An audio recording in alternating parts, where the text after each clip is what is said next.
নমস্কাৰ কৰ্মচাৰীলৈ বৃহৎ সুখবৰ লাভ কৰিব কেইবাটাও উপহাৰ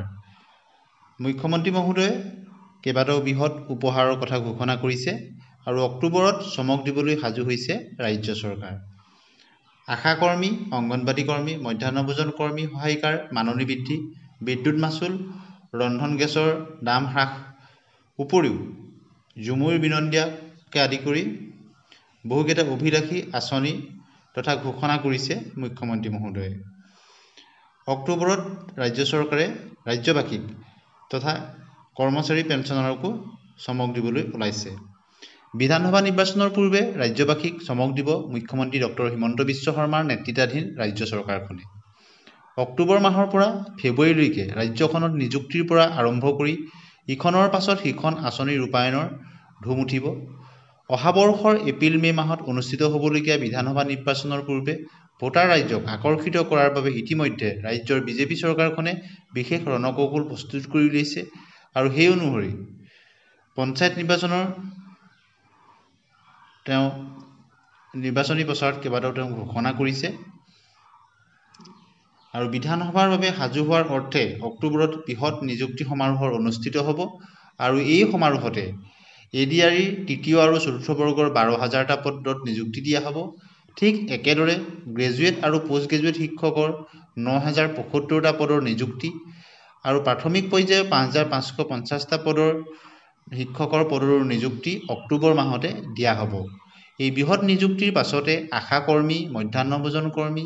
আৰু অংগনবাড়ী সহায়িকাসকলৰ মজুৰি বৃদ্ধি কৰা হ'ব ইতিমধ্যে ৰাজ্য চৰকাৰখনে 1 অক্টোবৰ লক্ষ্য স্থিৰ কৰি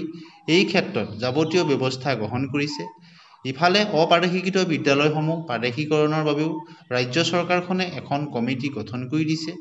জানিব পৰা মতে চলিত বৰ্ষৰ শেষৰ ফালে উক্ত কমিটিৰ প্ৰতিবেদনৰ ভিত্তিত ৰাজ্যৰ এই দীৰ্ঘদিনীয়া সমস্যাও সমাধান হ'ব মন কৰিবলগীয়া যে ৰাজ্যৰ প্ৰতি ঘৰ লোকেই ৰন্ধন গেছৰ চিলিণ্ডাৰ ব্যৱহাৰ কৰে একেদৰে প্ৰতি ঘৰ লোকেই বিদ্যুৎৰ মাচুল দিবলগীয়া হয় সেয়ে ৰাজ্য চৰকাৰখনে বিদ্যুৎৰ মাচুল চলিত বৰ্ষত পুনৰ এটকা পৰ্যন্ত হ্ৰাস কৰাৰ চিন্তা কৰাৰ লগতে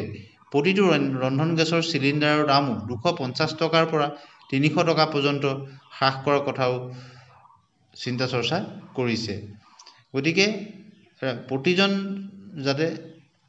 উপকৃত হয় আৰু পূজাৰ সময়তে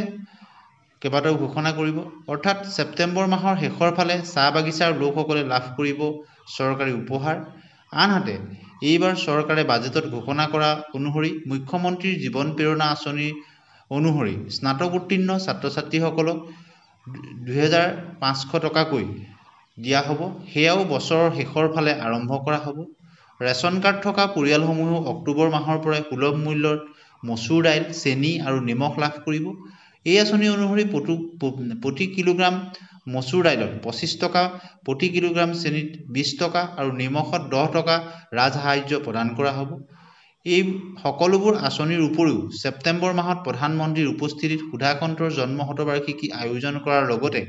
2025 বৰ্ষটো কিতাপৰ বৰ্ষ হিচাপে পালন কৰি চমক দিব ৰাজ্য চৰকাৰখনে মুঠতে ছেপ্টেম্বৰ অক্টোবৰ মাহৰ পৰাই ৰাজ্যবাসীক নতুন নতুন উপহাৰ দিবলৈ সাজু হৈছে মুখ্যমন্ত্ৰী ডক্টৰ হিমন্ত বিশ্ব শৰ্মা ডাঙৰীয়াই গতিকে আপোনালোকে গম পালে যে ছেপ্টেম্বৰ অক্টোবৰ মাহৰ পৰাই বহুখিনি অভিলাষী আঁচনিৰ ফল ৰাজ্যবাসীয়ে লাভ কৰিব লগতে ৰাজ্য চৰকাৰৰ কৰ্মচাৰীসকলো ইয়াৰ দ্বাৰা উপকৃত হ'ব আৰু সাধাৰণ স্তৰৰ জনতাও ইয়াৰ দ্বাৰা উপকৃত হ'ব ভিডিঅ'টো শেষলৈকে চোৱাৰ কাৰণে ধন্যবাদ